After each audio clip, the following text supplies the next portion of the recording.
Hello, Liberty lovers. This is Martha Bueno coming to you from Miami. Today we won't have my co-host, Zach Foster. He is flying back to LA. We spent a wonderful weekend here in Miami with Spike Cohen and many others, and he's heading back home. So our apologies. He will be here next week. And if you listen to Libertarios Hispanos on Thursdays, he will be live with us then. But fear not. We have a fantastic show for you. So I know we're Latin libertarians, but tonight we're going to change things up a little bit. We're going to go and talk to somebody from Australia. We have Randall, the Deactivist on YouTube, and he puts out some great content. Freedom fighter in Australia, which is always great to see. Lots of stuff happening in Australia. And you may wonder, why do we care? Why is it important to know what's going on in Australia? I think it's super important just because we need to know what's going on. But also, for those of you that know me, know that I'm married to an Australian. And I've gone back and forth between the US and Australia. And it was pretty much just like the US. Freedom, of course you couldn't have guns, but it was pretty similar. And as of late, things have been changing a lot. And the reason I brought up my husband is because he never understood my issues with Cuba, what government can do and separate you from your family. I have never been able to go to Cuba. I have tons of family left in Cuba that I've never been able to meet. My grandparents, who have now passed away, I never had the opportunity to go meet them. I never had the opportunity to go meet my cousins. I've never had the opportunity to go meet so many people. And that's happening right now with Australians. So for those of you that don't know, if you go to Australia as an Australian citizen, you can enter Australia, but you can't leave. And as an American citizen, I can't go to Australia. So lots of stuff happening, all related to COVID. And we have Randy here to tell us about it. So please, everyone, welcome Randy, the Deactivist. Hey, how you doing? I am fantastic. So for those that don't know, we've time traveled and you're here on Thursday. We're doing this Wednesday night in America, but I love that. You guys have a long difference in time between the US and Australia. Yeah, so look at this sunshine just coming through. Look at that. The future is very bright out there. Yeah. I love it. So tell us how we got here. Let's back up. Tell me about you. So Well, I was just going to say, I'm really sorry you didn't get to meet your grandparents, but we just had our first child 2 weeks ago, which has been, thank you, a real whirlwind.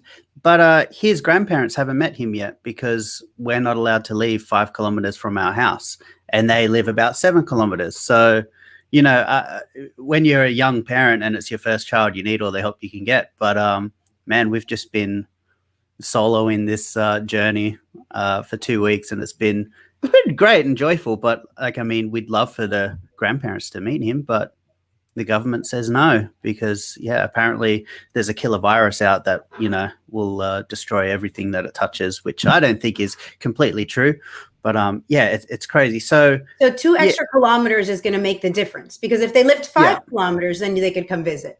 Yeah, exactly. Yeah. So those 2 kilometers make a difference. Well, interesting. Yeah. Okay. Yeah. Well, so you just had a child. Tell us what you do for a living. You make films. Tell us about you. So I do videography work for, a whole bunch of different corporate clients and music videos and things like that. But I've always done passion projects where it's just based on, my love for liberty and just trying to spread free market ideas and things like that.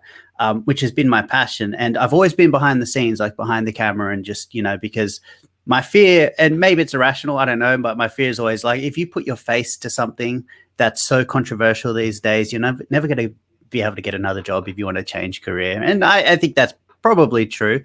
But this year, the last 2 years, we've been locked down. I'm just, pretty much, if you're not yelling at the internet and trying to wake people up, what are you doing with your time? You're locked at home. So for the past year and a half, I've been making comedy videos and just little short liberty videos just to try and show people how ridiculous it is to be in Australia and living like this. One of the most popular videos was I made a video about honest police recruitment. So, if you want to be a police officer, what traits are they looking for? And it's basically, oh, well, if you beat your wife at home, why don't you turn that into a career? And it was just absolutely brutal. And that went really, really well. But and it was things like that. And it was things like I made another video about Uber drivers and Uber delivery people, how they're apparently immune from the virus because they can just ride around anywhere. So if you want to have your freedom, just become an Uber driver and then you're basically immune, right? Your parents-in-law should do that. They should, to come see the baby, right? The grandparents, they should just become Uber drivers. 100%. Yeah. They should deliver stuff just to you.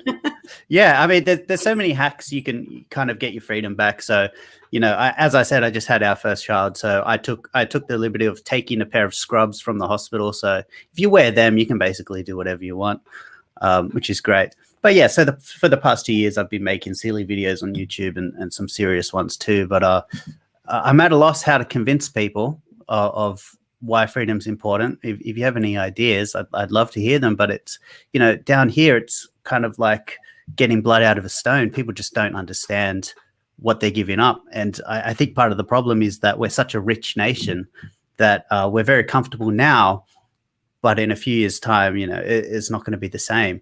So yeah, it's very difficult times. And we were talking earlier, I was saying it's kind of like being stuck in a Goosebumps novel where, you wake up one day and your best friend's gone and you're like, hey, where's Steve? And they're like, Steve doesn't exist. You're just in this paradigm where everyone's crazy and you feel like, wait, am I crazy? Am I crazy to think that we should be able to choose whether we leave our house or not? Am I crazy and we can get into this, whether I should own the rights to my Facebook profile and the police can't just catfish as me online, which is now law in Australia. People are not going to know what you're talking about. And yeah, that is we can get into that. That is one insane story. I mean, okay, so you're going to have to back up here and explain to people what you mean with the catfishing, because everybody in America knows what catfishing is. Yeah. Yeah, but never from the government. I've yet to worry about the government catfishing somebody with my profile. So please explain this.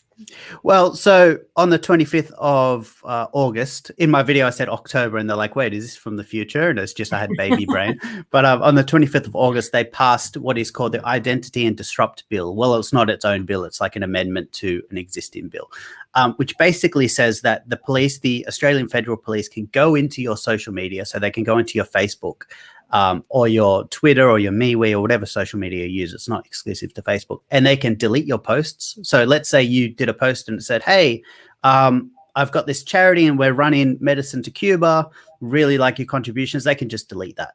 They can amend that and they can just say, hey, please don't send things to Cuba. It's against, they could do anything they want. But the crazy thing is they can actually take your profile. So they can go onto my Facebook as Randy, start chatting to my friends. I wouldn't even know about it. If my friends try to ask me a question, they could just reply for me and I would never even know about it. So they have absolutely free reign to do whatever they want with you. And it's like, in the real world, that's called identity theft. But apparently when the government does it, it's just, sensible governing. Like it's insane. What was the reason they used to take this liberty with your profile, with your information? I mean, what's the excuse? Because you can't leave your home because there's this deadly virus that will kill you if you step outside. But with your profile? Right. Yeah. So I don't think it was under the guise of COVID stuff. From the people who support it, they're like, oh, the article will say something like the police now have more powers to infiltrate the deep web to catch pedophiles. And it's like, to a boomer who doesn't even have an online presence, they would say, oh, that's good. You're catching people doing the wrong thing. But they absolutely have no idea what the implications of this bill can be, because, yeah, as I said, just imagine that if they're like, hey, I'm Martha, and they just start talking to one of your ex-boyfriends and saying, hey, and just like that's ruin the least of my issues. They're talking to some ex-boyfriend. I don't have a lot of those, but I would have a problem because, there's a lot of I do a lot of talking about governments all the time. So if they shut me down, that would be terrible. Yeah. Yeah. They wouldn't want you talking about Cuba at the moment. I'll tell you that much for free. Yeah. Oh, wow. Yeah. I'm sure they don't really like what you're saying about Australia because there's not a lot of liberty, or libertarians per se in Australia. At least not that I've found. I mean, I think you're my one and only find, really. And you Yeah, found me, maybe. technically. Yeah, that's true. That's true. I did. I found you on Instagram. I've been following your content. I really enjoy it. And then I was like, you posted something about Australia, and I was like, hey, it's much worse than you think. Which is amazing. Again, I mean, to me, this concept, and it's something that I try and explain to Americans when I talk to them. You know, even though I am an American, I consider myself more Cuban. It's this concept where the government can just and it happens very quickly when it does happen, just change your reality to a point where we're used to, in America, being able to get on an airplane and going anywhere in the world we'd like to. My father was given an 8-year jail sentence in Cuba for attempting to leave his own country. And, you know, it's such a weird thing growing up as an American. It's like, what do you mean you can't just hop on an airplane and go wherever you want? And right now that's happening in Australia. It's mind-blowing. Yeah. Yeah, it's one of the most illogical things in this whole fiasco is that for the past 2 years, we haven't been allowed to travel internationally. Now, I understand if, you know, you go away, perhaps if it was this huge health crisis that they're saying it is, but we can kind of table that for now. I understand that, like, if you come back, yeah, maybe you have to quarantine for 2 weeks. I understand that makes sense. Sure. But you can't even leave? Like, what has that got to do with saving our hospital system if I go to another country, even if I go permanently? It makes absolutely no sense that we're not allowed to leave the country. And, you know, the joke used to always be that if you're complaining about the government, they go, oh, well, if you don't like it, you can leave. Well, I can't now. You can't. Like, you actually cannot leave now. You're stuck. Yeah. And, you know, my heart breaks for, again, I keep bringing up my husband, but he's the only case that I know. There's not a whole lot of Australians here in South Florida. But, you know, the inability for him to go visit his family and then come home, he has to choose to stay here with his job, with his family, or go home and see his family and then stay. And it's a terrible choice. It's something that I've lived my entire life, and I don't wish it on anyone. And again, I'm just so shocked. I'm just so shocked that this is where Australia is going. And the worst part is, would you agree that most Australians are just okay with it? Or do you think people are starting to rise up and notice? Most Australians are okay with it, but there's kind of reasoning for that, which is like, some of the reasoning is cultural for sure, and we can get into that. But a lot of the reason is because they don't see the other side of the argument. So when we got back from the hospital 2 weeks ago, my streaming kind of, what do you call it, device broke on the TV. So it was like, okay, well, we have to just watch normal broadcasting. And so we were watching normal TV for 2 weeks, and it was absolute propaganda. And I'm talking about every single channel, every single ad was something about the pandemic. And it was like, you know, do your duty, get the vaccination, you know, make sure you stay home, just constantly. And me and my wife were just absolutely shocked. And every argument they bring up for the counter is always a straw man. It's like, oh, look at these anti-vax people talking about, you know, 5G networks. And it's like, ha, ha, ha, what a stupid idiot. So they're not actually given the other side of the coin, and they're not given it on social media either, because everything is shadow banned and deleted, and you just can't get the message out there. But what I will say is, the last protest I may or may not have gone to because it's illegal to protest, the media was saying, oh, there was 3,500 protesters in Sydney, and that was the number that they stuck to. Now, I can tell you, and I can show you photos, that there was about probably 50 to 100,000 people there. And the funniest thing was that inside one of the articles, they said there's 3,500 protesters in Sydney.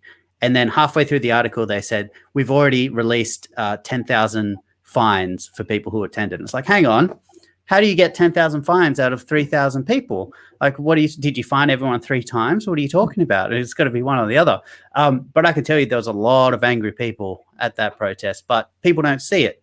And one of the funniest things was people really shocked. And, you know, there was trends like hashtag never sleep with someone who went to a protest and things like this, absolutely smearing people who went there because I was so shocked that it happened. And the reason they're so shocked is because everything's been pushed underground. Like, you can't post on Facebook, oh, there's a protest on this day. You have to go to Telegram, and you have to go to these apps that no one else uses to get your message out, or else it just gets deleted. So then when it happens, they're like, how did this happen? We didn't see this happening. And it's like, well, that's why you don't quash free speech, because like you could have had a discussion weeks before this, and you could have talked to people. Maybe protesting is not the good idea, and could have had an open discussion. But people have been pushed to the limit. So there's a bit of a divide. But you're absolutely right in saying the majority of Australians are absolutely fine with lockdowns. They're absolutely fine just to follow the orders. And the funniest thing is that if lockdowns worked, we're entering our 4th month, I think, now in Sydney of lockdowns. We've had the army on the streets. We've got police not allowed to leave your home for more than an hour. All this crazy stuff. If they worked, shouldn't they have ended 3.5 months ago? Right? Yeah. We're 2 years into a pandemic that was supposed to be 2 weeks to flatten the curve, and yet here we are. And at least here in America, people who have the vaccine are being told that if you don't have the vaccine, then you are actively putting people at risk. Meanwhile, vaccinated people are still getting the disease. And, getting the vaccine doesn't mean you're not going to get it, doesn't mean you can't transmit it. So really, if you get the vaccine, it's kind of for you. It's not for somebody else. And, that whole narrative of being selfish if you don't get the vaccine seems... It's ridiculous. It's I always tell people when they say, "Oh, it's your duty to get the vaccine," I go, "Oh yeah, I'll get it if you don't get it." And they're like, "What do you mean?" I'm like, "Oh well, if you think you're doing it for other people, well, I'm another person, and if you give up your jab, I'll happily take it." And they don't want to do that because, of course, it's a selfish thing to get it. They're thinking about their health. They're not thinking about anyone else. They're just saying that because they don't want to feel like they made the wrong decision. It's very hard to convince people who have already been, vaccinated or whatever, to say, maybe, that, you're probably not going to get your freedoms back after that. It's really funny. Well, it's not funny. It's kind of sad. People from Victoria. So Victoria is the state just below New South Wales, where I live. People from Victoria cannot go back into the state unless they've had at least one jab now. So imagine going into another state and they say, "Hey, you can't come home unless you get at least one jab." And the irony is also that we don't even have the jabs available. Like, our rollout has been absolutely horrible. No, it's like so dismal. If you look at the chart of like how badly our rollout has been, it hasn't been available for the majority of the population. We've really had to segment and prioritize who gets it first.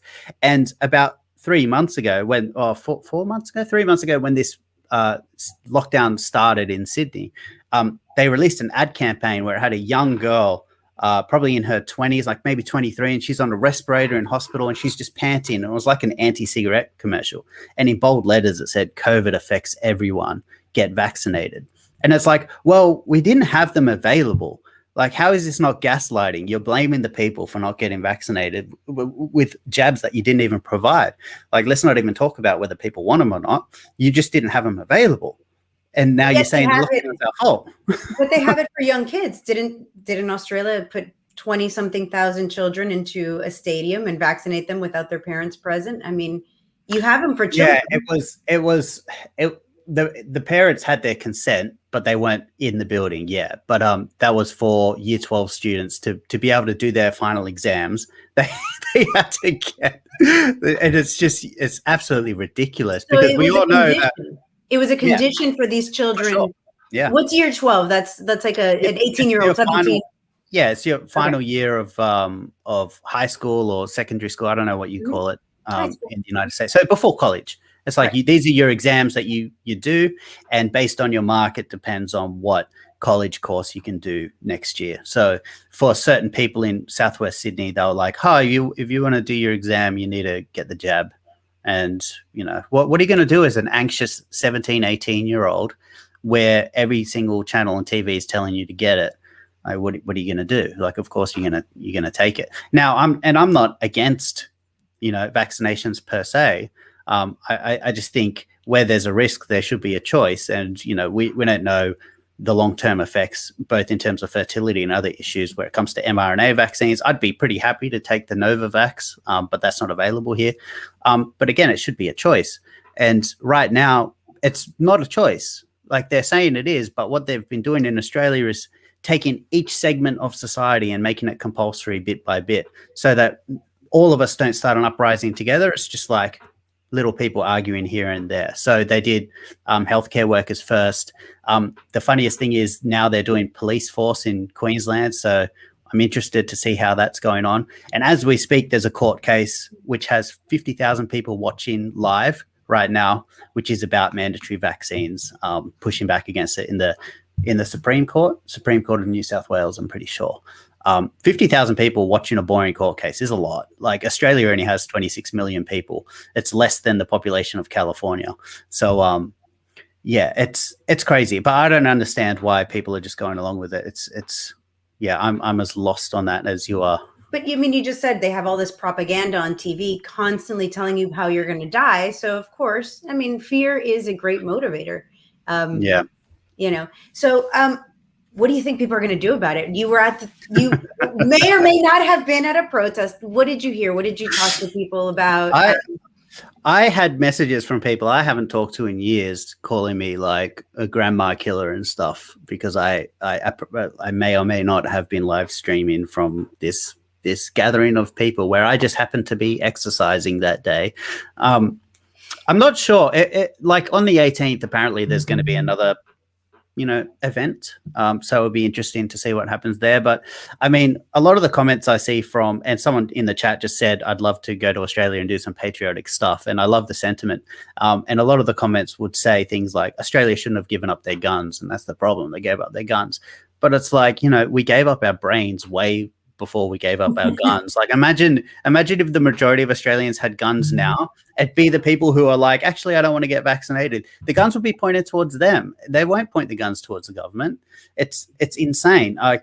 So my mission has been to change. Yeah, my mission has been to change people's mindset, and it's really hard because people aren't actually rational in terms of the logical side of their brain. We're actually emotional beings. Like we make rational actions, but it's based on the emotional landscape that we're dealing with. So I try and appeal to people with humor and things like that. I'm not really good at making those sentimental videos because my voice is too nasally, like that Australian accent. So I can't really be like, imagine a life without freedom. It doesn't really sound very nice, but so I try and appeal to people's funny bones. But I tell you, the last couple of weeks, I just have not found anything funny to do with Australia. Funny. Like, I'm sure this made the news in America, and if it didn't, breaking news. But there was this really, really sad situation where all these rescue dogs were just waiting for volunteers to pick them up. And they're just outside the radius of how far you're allowed to travel. So the government just shot them and killed them. 10 of them were puppies and 5 were like full-grown dogs. And you're just like, really? Is that really a benefit to society? Like, you couldn't think of a clever way to just say, stay in your car and we'll release the dog to you. We'll throw the lead over to you. And if he runs away, well, go catch him. Like, not out. You can social distance while handing over an animal. Do you guys not have masks or something? At least in America, you can come, people will deliver to your car. People actually here in Miami at this point, we don't even have lockdowns. We don't even use masks most of the time. I'm so jealous. But so in lots of parts where we still do that, we have the ability to put things into your car, for example, stay in the car. We'll just open the door and let the dog in. Is that not a possibility or? You'd think so. And there's really funny footage. And I'm saying funny because like I don't want to tap into any other emotions to like cry on your stream. But there's footage of, urgent blood deliveries at the border. And they stop the car, get the blood out, walk over to the barricade, pass the blood over, and then put it in the car and then drive off. And you're thinking, really? Like, they absolutely have no logic. But yes, we do have masks. It's compulsory to wear a mask outside in Sydney unless you're exercising. And that's why I always wear running shoes with jeans, which is also what you wear when you're a dad anyway, running shoes with jeans, or if you're Jerry Seinfeld. But, I'm always exercising. So, but yeah, masks are compulsory. But the thing about masks that people don't realize is those crappy cotton disposable ones, you're supposed to get rid of them every 2 hours. People have been wearing them for weeks. And that's actually much worse. Imagine all the dust and germs and stuff you're collecting all day, and then you put it on your table and then you put it back on just to be compliant. And there's this weird idea in Australia and probably the rest of the Western world, except certain parts of America, where compliance is somehow a virtue. And it's like, no, it's not. It's absolutely not a virtue. So yeah, it's very sad. And yeah, I'm waiting till the 18th of September to see if, you know, more people join this movement. But we'll see. Compliance might be a virtue in Australia, but I think amongst libertarians, it's quite the opposite. Oh, hell yeah. I can't speak for all of America, but definitely amongst the crew, the libertarians. Oh my gosh, it is definitely. Yeah. I mean, I've been, you know, frothing over, you know, Florida, what Florida's doing. I think that's really cool. I think South Dakota, Kristi Noem over there, killing it. Like, I mean, I fluctuate between being a libertarian and being an ANCAP. So I'm very anti-authoritarian. But like, if there's ever an example of good governance, man, she is killing it. Like, everything she says, I'm just like, right on. So South Dakota, everything Florida. she says. I mean, she is against cannabis, which is a big issue for me. Sure. Yeah. You're right. You're right. I mean, that's why I said, like, if I was, you know, someone who liked the government, I think she's, you know, most of the things when it comes to COVID, she didn't lock down. She has good principles when it comes to. So I think in Florida, correct me if I'm wrong.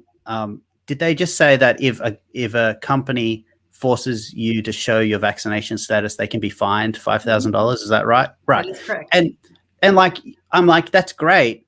But Kristi Noem said, well, it's that too, even though that's a good thing, that's not the government's place to do that, because maybe you're a nursing home. Maybe you're like, actually, and I'm like, that's principled. So she does have principles. Obviously, I'm against any war on drugs and like not on board with that. But like, I mean, I'll take the freedoms I can get at this point. We basically have none here. So it's like. Right. And you know, I think not only South Dakota, which by the way, we had Freedom Fest this year there, and she was there. So it was, I didn't actually get to see her. Yeah, there was a paid event for her campaign. I didn't participate, but she was there. And, you know, so besides South Dakota, we have Texas and Florida that have remained open the whole time, except for the county I'm in. Our governor kept the entire state open, but our county and Broward County, Miami-Dade County and Broward County, both decided to shut down anyways. So, you know, there's an importance here, which is why I tell people that who you vote for matters. Even if your state stayed open, like our county, we were forced to shut down. Businesses were shut down and so on and so forth. So tell me about the businesses in Australia. Are they able to stay open?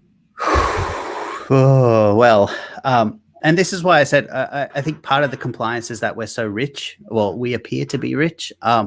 Businesses are paid to be closed. People are paid not to work, and we're paid a lot. So if you're a small business, what is a lot? Like your entire salary, more than your salary? You got to quantify a lot. So if you're like a small business, like a freelancer or something, you can get like 1,500 a fortnight. If you're on JobKeeper, which is like if you know, that was a government payout, which is basically keep this person employed. So, you know, if you're a cafe, you can't fire all your staff. That's bad, but we'll pay them to stay on. That was something like $600 a week or something. So it's not like the stimulus packages there where Biden said get $600 and no one ever got it. It's actually consistent, and it's a lot of money for most people, because you've got people that are like, you know, 18 years old and they're getting $12 an hour, and suddenly now they're getting this massive government payout. But I haven't looked at the figures because it's icky. But you can look, like, people feel free. It's called JobKeeper, Job Seeker, and now it's called COVID relief payments. But it's basically printing money on an astronomical scale. But we still have this illusion that we're really, really rich, and we are. But we're not going to be like this forever. And the crazy thing is, a lot of Australians will talk about the housing prices here, especially in Sydney. So, which were already astronomical before this. Right. And I was of the mind that, the house price has to crash now because all the international students are gone. So there's free up of supply. Everyone's worried, you know, interest rates will surely rise and people will sell it. And absolutely that did not happen. And what I realized was that because we're printing so much money, the smart people who have money are like, actually, I'm going to put it in an asset. And they've just bought up all the houses. And so the price has been going up because they're like, well, I don't want to hold on to this useless cash. I'll just put it into housing and real estate, which is basically the surest investment in Australia. Everyone just loves real estate. So it's absolutely astronomical, their housing prices. And our money is just getting worthless. And as you mentioned to me, which I didn't even know, your friend can't even ship to Australia anymore. Do you want to tell me about that? Yeah, so actually, let me see if I can share the actual message so you can see it. So this one here is from stamps.com. And it says, until further notice, U.S. Postal Service has suspended first-class package international service to Australia, and all shipments via this service will be returned to sender. So that was kind of insane. And, was not expecting that. But then we also have from somebody else. We have here from eBay. So eBay is saying that as of Friday, September 3rd, U.S. Postal Service won't be shipping, and so you can't even purchase something on eBay heading to Australia. So I'm wondering if Australia has everything they need and they don't need anything shipped to them, because it seems like they don't want things shipped to them. Yeah, we'll see. Do you guys have everything? I've been there. You guys have to import quite a bit. Yeah, we do. We import a lot, and we export basically raw minerals. Like coal is like one of our number one exports, and gold. Thankfully, we have a massive gold mine in Perth, which is great. But yeah, no, we don't produce that much. We produce a lot of beef, which is great. But we won't go hungry. These supply chain issues will, be potentially disastrous. But there was also, talk of truck drivers blocking every single port and every single highway in Australia until they get the choice whether to vaccinate or not. But that hasn't really happened. But like I said, we have this illusion of being rich. But in 10 years' time, who's going to pay this debt? Because you just can't print money forever. It's you're just stealing wealth from the middle class. And look, if they can just print money, why are they taxing us? Why just not tax us and print money and just give it to people? It just makes no sense. Like it's just I'm trying really hard not to swear, so I'll just leave it. The left says that modern monetary theory, which may or may not be true, that you can just print money forever. So I don't know. Yeah, the magic money tree. Yeah. But I think the real problem isn't just printing the money. It's if you don't have people to do jobs. I know that was a big issue here in America. People aren't aware, I guess, that food doesn't just magically get produced and delivered to the supermarkets. There have to be people to grow it. And here in America, we had a similar situation where people were being paid to leave crops on the vine. Farms were being paid to leave crops to wither and die. So at some point, there are supply shortages, and we've experienced them. Toilet paper, for some odd reason. We had that too. That made no sense to me. That the toilet paper just ran. I was like, wait, is diarrhea a symptom of COVID? It is. What's going on? Okay, it is, but I don't get the toilet paper issue either. Maybe more people were just used to going to the bathroom at work, and they needed more for their homes. I'm not sure. People stole toilet paper from their places of work as well, and from the shopping centers, just the public toilets. The toilet paper just ran out, and I was just thinking, there's plenty of leaves outside. And my my Irish friend thought, oh, you know what? The next thing to go will be the alcohol. So he went and just bought heaps of alcohol. And I was like, well, that's probably a big deal for not only the English but the Australian. So yeah, that's true. Yeah. Have you heard a lot? There are, at least here in America, there was a big issue with people under lockdowns having depression, suicidal tendencies, alcoholism, just so many issues. Are you hearing about that, or is that also being shoved underneath the rug and pretend it doesn't happen? So it's slowly coming out now. At least on my news feeds and stuff. But it's really frustrating because these are some of the issues that I was talking about 2 years ago. And, and they kind of, the article will always say something like, oh, the unintended consequence, or, oh, we didn't see this coming. Really? Locking kids away for 2 years, you didn't think that they'd increase their self-harm rates? Really? You think that everyone's got this perfect family that they're living with? It's absolutely insane. But yeah, there hasn't been a huge increase in suicide. When I say that, I mean a completed suicide. Like the death rate of suicide hasn't gone up, but the attempts have gone up astronomically. So there's something like a 41% increase since 2019, and then another 30 on top of that for 2021. I think those figures are correct, but you can fact check me in the chat. That's fine. But it's been crazy. So it's just this attempted suicide is going up crazy. I think there's like 40 people admitted to hospital in New South Wales a day, 40 teenagers for attempted suicide. And it's just heartbreaking because typically children aren't, affected by this disease. Like they're not in hospitals. And there was an article last week that said 3 children are in the ICU in bold letters, basically on every mainstream outlet in Australia. And then you read halfway down the article and it says all 3 had underlying health conditions. And you're like, well, why are you even posting about this? I just saw that on news.com.au. It said child test positive to COVID in Queensland. Yeah. That makes the news? Yeah. The child tested positive is on the news. Like, yeah. But the child will be fine more likely than not. And that's not news. All right. And what you'll notice is, well, you won't because you're over there, but we have a press conference at 11 o'clock every single day. Not one of the times have they ever said, hey, you should exercise. None of the times have they said you have to eat right. None of the times have they ever had a graph that showed the age disparity of people who have been dying of COVID or anything like that. No graphs, no science, just obey the rules. And it's absolutely sickening.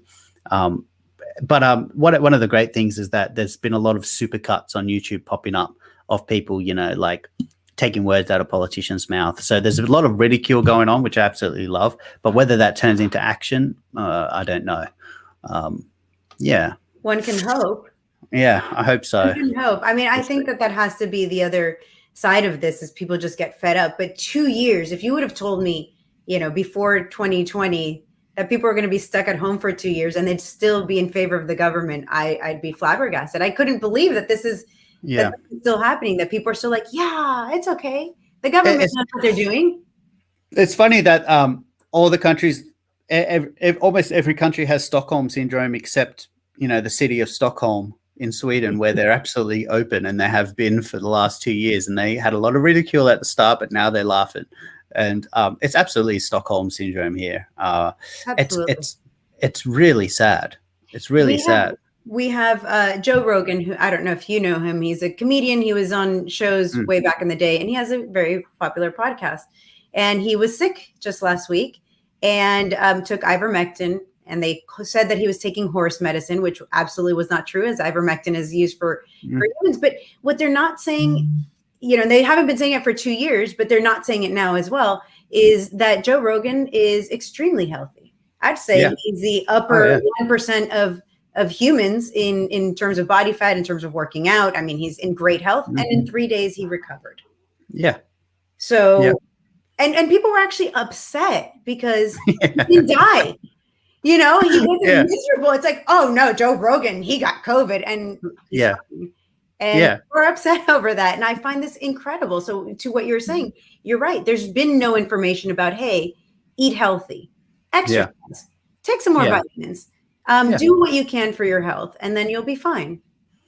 Yeah, it's so funny. Like the question was never on anyone's lips. Hey, what is Joe doing that I could do to like beat this thing? It's like, no, he took horse medicine.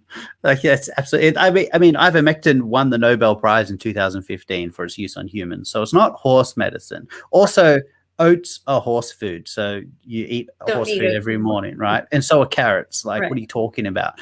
But no, we like Joe Rogan. I mean, I think CNN made a huge mistake for doing that. Like, would you really ridicule the world's #1 podcaster?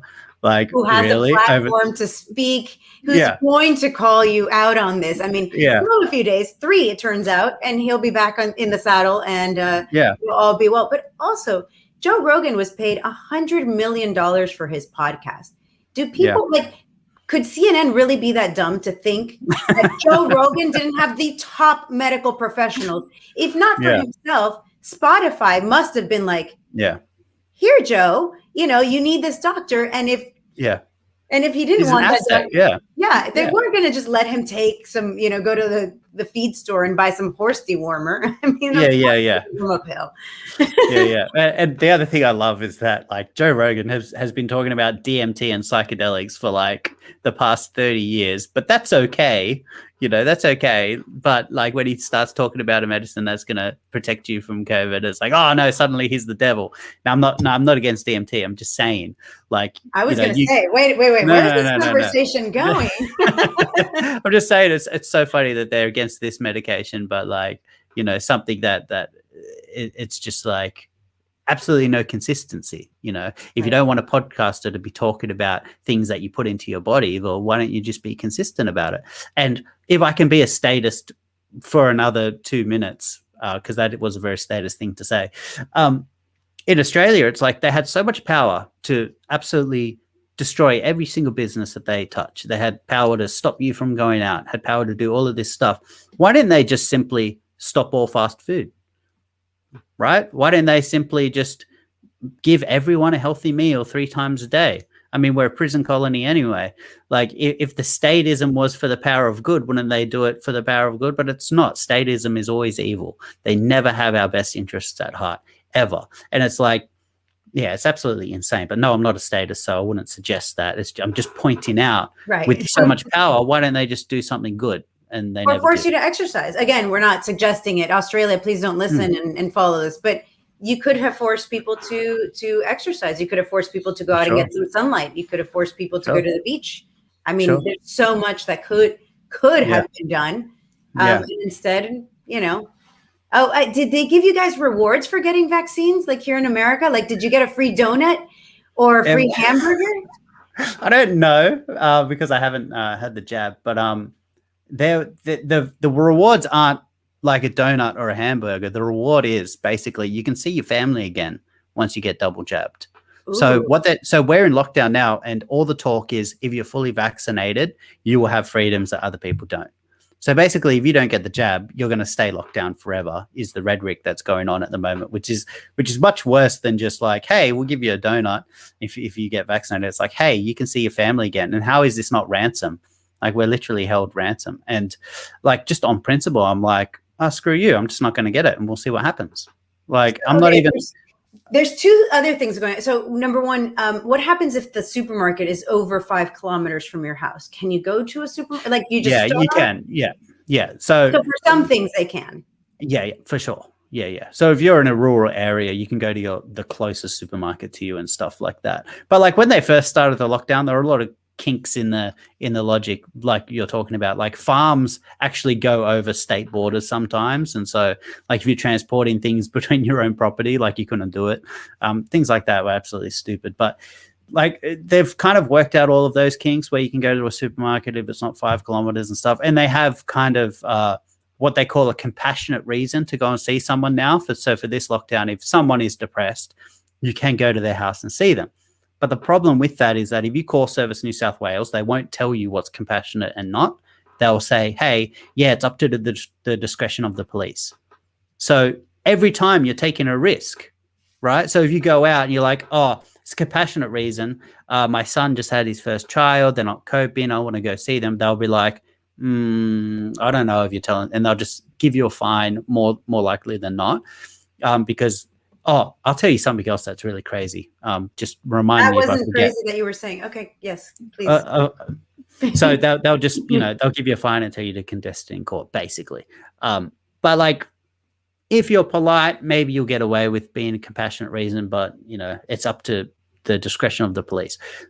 Now, this is really crazy, and this should blow some minds of Americans in a good way. Or in a bad way, I don't know. So the police in Victoria particularly have been arresting people based on basically nothing. They'll arrest them on really kind of dodgy charges, very kind of flimsy charges, put them in jail, and then a condition of their release, they'll give them bail. And that's like, okay, we'll release you, but you have to sign this bail document. Now, one person who runs which is now a political party called Reignite Democracy Australia, she was arrested for incitement, which is basically, oh, you're telling people to protest, we're going to arrest you for doing that. And then as her bail condition, they said, You're never allowed to talk about politics online. You must dismantle your political party, X, Y, all of these things, which basically said you're done. And so right now, as we speak, she said, well, I'm not going to sign the bail. And they said, well, you're going to stay in jail. And I didn't rhyme on purpose. And so basically she's in jail right now, just sitting there because of this crazy idea that the police can just have these bail conditions put on you, arbitrary bail conditions, which will quash political speech. And Americans that is insane. Yeah, and Americans don't realize, and a lot of Australians don't realize, is that we don't have free speech here. We don't have a constitutional protection of free speech. We have this implied right, which the implication is that you don't have it, if it's not written in stone. And I know that there's a lot of trouble in America with, the interpretation of the Constitution and, people like banning bump stocks and things like that, and people just molesting the Constitution, but at least you have it.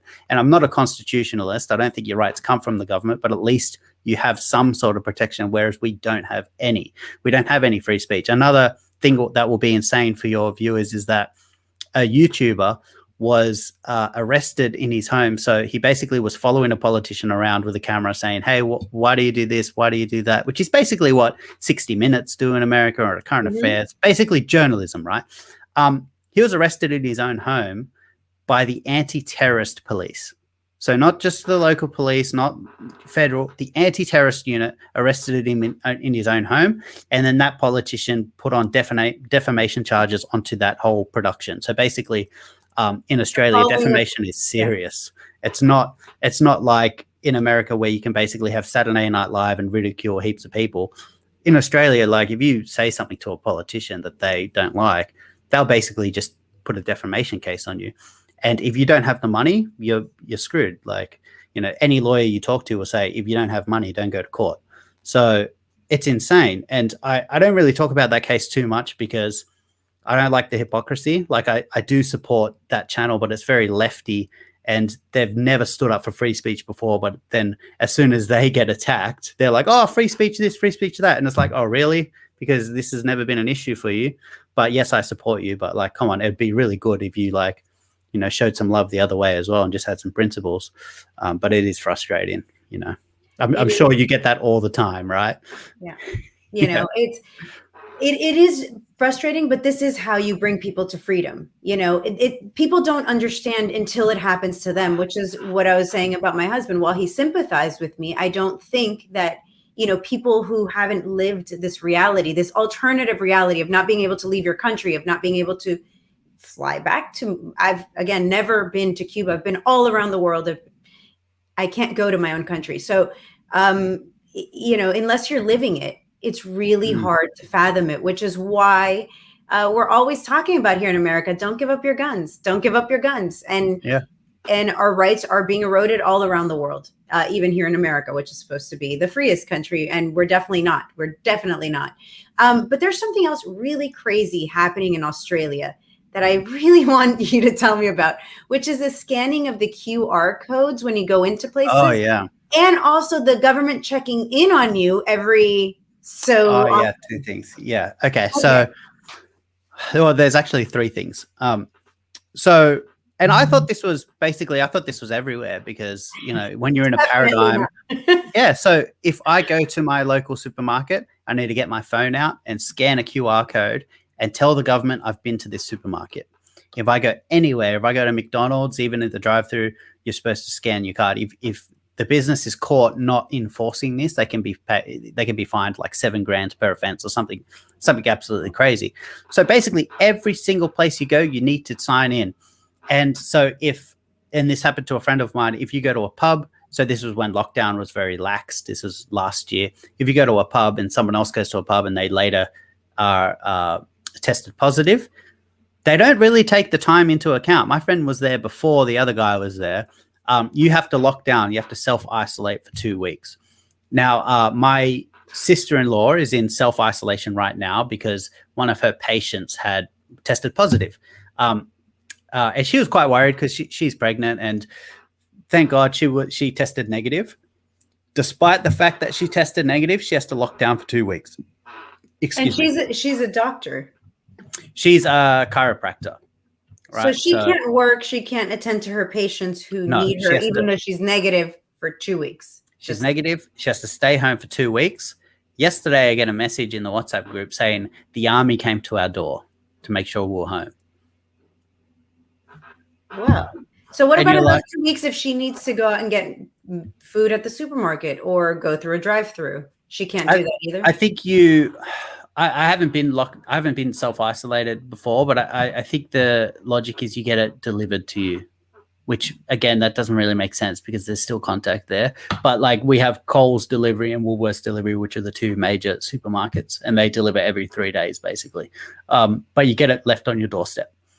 But you can't leave. You have to stay home. And if they call you and you're not home, or if they show up and you're not home, there's like massive consequences. And there was a third thing, and I've forgotten. So we talked about QR codes, talk about self-isolation. What was the third thing that you mentioned? Government calling you and checking on you. Okay. Yeah. So in Western Australia, I believe it is, or it might be Victoria, they're experimenting with a new app where basically at any time of the day, whether you're positive or negative, the government can say, hey, check in. And you need to take a photo of yourself, take a photo of your location and send it to the government within 15 minutes or else you'll be in big trouble. So what happens if you're sleeping or you're taking a shower? Because surely you've taken, I heard Spike Cohen saying this, surely you've taken a shower or a nap that lasted longer than 15 minutes. So what happens if or your phone died? My phone dies all the time. I don't know. Again, I think it's up to the discretion of the police. And if they don't like you, they don't like you. I mean, we know that to be true for police everywhere. If they don't like you, they tend to be very, very rough with you. But yeah, I don't know. I told her, I was like, hey, just put a walkie-talkie in your toilet, lock the door and go out the window. And if the police come, just talk through the walkie-talkie and be like, hey, I've got diarrhea. I can't come to the door right now. And you can just, they won't want to go in there. No one wants to get gastro. That's worse than COVID. But it's, yeah. You guys also have these camps being built. Quarantine camps. I mean, there's so like these things. Hours is going by so quickly because we're just like, there's so much going on in Australia. It's almost becoming normal to me now, which is very scary. But yeah, so in Toowoomba, which is in Queensland, they're building a quarantine facility. And it's like, we've been 2 years in. Are you expecting to like put people in these concentration camps? Like it takes a long time to build this. Like, it's crazy. So yeah, so they're building this state-of-the-art quarantine facility, which is basically a concentration camp. And the irony is that the premier of that state flew to Tokyo recently to attend the Olympic Games and back, which is insane. And she's such a liar. And like, I could get done for defamation, but it's okay if it's true. She went to the Olympics and she was like, oh, we just want to win the Olympic Games for our state so that the Olympics can be held here. And it's like, no one cares, first of all, but okay. She goes there and she's like, I'm not going to attend the opening ceremony because, I'm just here to get the bid and win the games. And we're like, okay. And then they attend a press conference and the head of the Olympic committee says to her on live TV, oh, it's really disrespectful not to go to the games. It basically mansplains to her really hard that she has to go to the opening ceremony. And then he got slammed online for mansplaining, for being a bully. And then he came out and said, hey, I wasn't mansplaining. She asked me to do it because she wanted to attend the opening ceremony. She asked me to do her a favor and to abuse her in front of the cameras so that she felt compelled, like she felt justified to go to the opening ceremony. So it was this whole big ruse, this whole big theater, political theater, to just have her get her way. And it's like, for thee, but not for me. We saw that quite a bit here during our lockdowns with our governors going to, having dinners with their friends in restaurants, and we weren't able to. I mean, Nancy Pelosi went to get her hair done at a salon, not wearing a mask, while we have to. So that's a theme across the world. I don't think it's just something that's with Australians. I think we all have different rules for our politicians, different rules for people at the top. So. Again, how are we going to change this? How do we end this? Where do we go from here? I wish I knew. I wish I knew. I just try and tell the truth all the time and spread ideas of liberty. It's really cool to come across the stuff that you're doing because, like, all over Instagram, there's always like Latinos for Trump and like there's a lot of conservative like Latinos, and to see you guys, it's like just a breath of fresh air, and it's like, wow, you've landed in the right place when you got, kicked out of whatever party you were in. You know what I mean? I didn't get kicked out. I want to just clarify. Nobody kicked me out. I left. I was a Republican years ago, at least 20 years ago. And I got left behind. I mean, I couldn't understand the war. I could not for the life of me understand why we went to war with Afghanistan when the people on the plane weren't Afghans. Right. I couldn't understand it. And it was worse. People were telling us we have to go to war. We have to drop bombs or they're going to come here. Yeah. I don't know if you, so I made a very crude joke on Twitter, which was basically, because Biden got a lot of flack for pulling out of the war. And granted, he pulled out in the worst possible way. But I basically said, pulled out. But he pulled out, right? And I said, basically, if you're being raped, right? If you're being raped and someone pulls out and makes a mess, are you going to complain that he pulled out and made a mess? Are you going to complain about the rape? The real crime was that we were there in the first place. I mean, I say we because we had allied forces with you guys, right. And it's like absolutely was not justified. Maybe at the time when you're in this kind of sphere of fear and like you're not thinking straight, but 20 years, like really, it makes no sense. We knew, which is why WikiLeaks is a problem. They knew. These Afghan papers have been out there. We've known for the longest time, and yet here we are. The only Aussie patriot is the head of WikiLeaks. Yeah, absolutely, Julian Assange. And here we are. We're going against these people. This weekend we had events here in Miami, and Lynn Albright was among the people here. I don't know if you're familiar with Ross Albright, the founder of the Silk Road. Oh, wow. Yeah. Okay. But his mom has been here in Miami. She moved here, and she's and just to hear her story or the story of her son, it's impactful. And you realize that there's a reason that he's given double life sentence plus 40 years. And it has nothing to do with the drug trade. I think our governments really want what they want, and they don't want us to talk about anything other than that. Yeah. Yeah. It's really sad. It's sad. It's a little depressing, I feel like. People are going to be like, I'm not going to listen to those people. They're just so depressing. Hey, the truth hurts, I always say. The truth hurts. It does. Yeah. But, I do have faith that people are seeing this eventually. We are on the right side of history. There's nothing like freedom. And to the people in America, don't give up your guns. And to the people in Australia, I don't know what to say because there's really no 3D printers are great. 3D printers and all the information you need for your 3D printers can be found online. I wish I had a website. I wonder if somebody could put the website on. Like I said, before we need guns, we need brains. Like if you gave Australian guns, would be shooting the freedom lovers first and just be a huge communist regime. We need brains first. Some of you do have guns. I did see that there was a shootout at a McDonald's. I want to say. Oh yeah, criminals have guns. Yeah, for sure. Like gun control doesn't work. You know that. Like when I was living in. Did you just say that?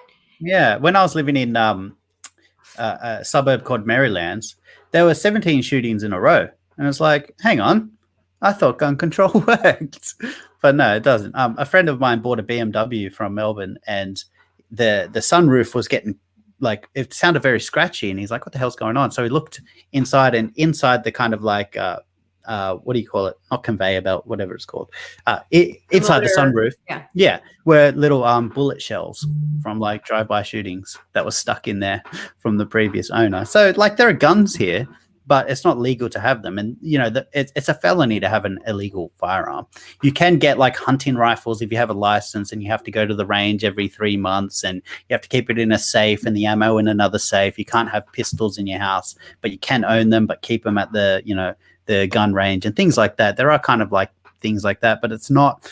The best thing about America having guns is that every time you're threatened, when they're saying, hey, we want to take the guns away, the logic comes out.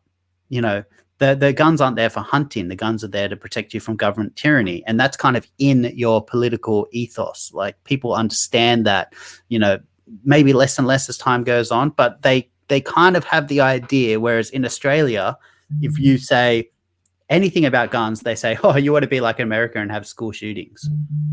And it's like, only if I was in high school with you, my friend. That was terrible.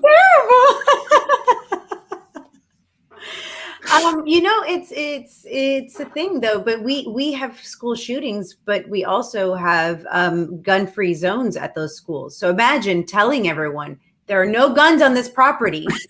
Yeah. And then you wonder why we have school shootings. I mean, yeah. I loved the Dave Chappelle bit where he talks about how they have, drills for what happens if there's school shootings. And he's like, hang on, wouldn't the school shooter be part of these drills? He's like, so where do we go when there's a shooter? And so, yeah, it's retarded. But yeah. All right. Well, again, we're like, I feel I don't know where to go from here. I feel so defeated. I hate ending the show on where do we go from here? But this is where we're at. We don't have a solution. And people have been saying that Australia is a prison colony, which is kind of... Sure. Yeah, it is. I mean, we started as a prison colony and we're going to end that way. I mean, it's sad. Like the spirit that people think kind of lives inside Australians is dead. Like, that kind of, if you think of Steve Irwin or Paul Hogan, that kind of like, free love style. That's gone. That's gone. I'd love for it to be revived, but we're just a bunch of pansies who get told what to do, and I don't understand it. I don't like it, but I mean, what I have found happiness in has been ridiculing people in power, because the demagogue doesn't. Yeah, I mean, the demagogue doesn't understand humor. They don't. And that's like part of the reason. And again, like, I'm not a statist and I'm not a Republican by any stretch of the imagination, but part of the reason Trump was so popular is because he ridiculed people in power, and no one else could do that the same way that he did. I mean, if you watched his rallies, he was like a stand-up comedian. And they don't understand it. Nancy Pelosi doesn't understand how people can ridicule her, and they don't understand humor. It's just not in their DNA. So I find hope in just teasing the hell out of our state leaders, and hopefully other people find it entertaining and maybe lead them towards, greener pastures. But there is hope. I mean, Jack Dorsey just, I don't know if you saw this, he tweeted out Anatomy of the State by Murray Rothbard the other day. And I'm like, a big moment for libertarians all around the world. I'm like, and it's really funny because I did a live stream literally the day before where I said, everyone should just read this. If you read one thing, read this. And then he tweeted it. So he must be a fan. So, Well, hopefully he is. Yeah. Hopefully he is. I did see that. And I think most libertarians did see that. And we were thrilled. But there was no follow-up. There's nothing after that. So if people want to find your videos, tell us where we can go to find them. How often do you post? Just, I think that a lot of people were talking about you in the comments, and I would love for them to be able to find you more often. Yeah, cool. If you just go to YouTube .com/deactivist. Ed, I am on BitChute and Rumble and stuff, but not as much. I'm still trying to upload the back catalog on there, but YouTube's the best place. You can also go to politicaldeactivist.com and put your email in case I get, destroyed by YouTube, which is a very real possibility. I try and post a new video once a week or once every 2 weeks, but I go live every Friday night, which would be your Thursday. Ooh, what would it be? Friday morning, maybe. I don't know. But I go live from now and then. Yeah. Yeah, but there's heaps of stuff on there already that's been absolutely shadow banned. So I guarantee you haven't seen it. I see most of your content when you send it to me because it's really hard to get here. Yeah. Even on my personal Facebook, when I post videos, it gets like one like, and you're like, really? I have 600 or 700 friends. Only one person likes this. Am I that bad? It happens. Maybe. And then I talked about Joe Rogan and got 16,000 plus likes on something. So, I mean, it just depends if the powers that be like what you're saying, I think. That's true. Yeah. If Jack likes it or not, or. So, I endorse you, Jack Dorsey. Come on, man. Give me a retweet. We'll see what happens. Save Australia, Jack. Just save Australia. Yeah, save us. Yeah. So thank you so much for joining tonight. This has been amazing. We need to do this again. This is Latin Libertarians, and I'm tying it in because you guys are an island. Cuba's an island. Learn from our mistakes. Don't give up your guns. You already did that. And you guys got to get rid of this tyranny somehow. Yeah, and I think what you're doing is really important. I had an interview about Cuba on my channel recently. In my latest documentary, which came out last year, I talked to a Venezuelan about what's going on there. It's absolutely he's a very, very articulate, funny guy, but it's absolutely heartbreaking. He said basically growing up in Venezuela is like the end of Avengers, where, you know, the guy has the glove and when he squeezes it, everything turns to ashes. And he's like, everything's just turned to ashes. My childhood, all the places I was. And it's heartbreaking. And people that think that can't happen where they live is absolutely insane. It can for sure happen. And you just need I'm not that old. I grew up in Venezuela, probably before whoever you were talking to, but I watched it happen. I grew up in a free Venezuela where there were guns. Wow. And fast forward, they actually accomplished more than Cuba has in 62 years and 20 years. So it can be worse. And I often joke that tyranny follows me around. So Cuba to Venezuela, now sort of the United States, and through virtue of being married to an Australian to Australia. So I'm sorry, guys. It's your fault. Apparently, yes, apparently. Someone cursed you as a child. Apparently so. So it's happening, and it's everywhere. And that's the craziest thing that I also tell people quite often is when my parents were in Cuba, they knew they were coming to the US. When we were in Venezuela, we knew we were coming back to the US. But where are we going now? Yeah. Where do we go when things get really bad here? Where are we going? So we really need to stay and fight. And I wish that the Australians would stay and fight. Well, I guess you guys can't leave, so you don't have a choice. Yeah, that's true. Yeah, it's Mad Max will happen sooner rather than later, I think. But we'll see. We will see. Well, thank you so much for having me. Amazing.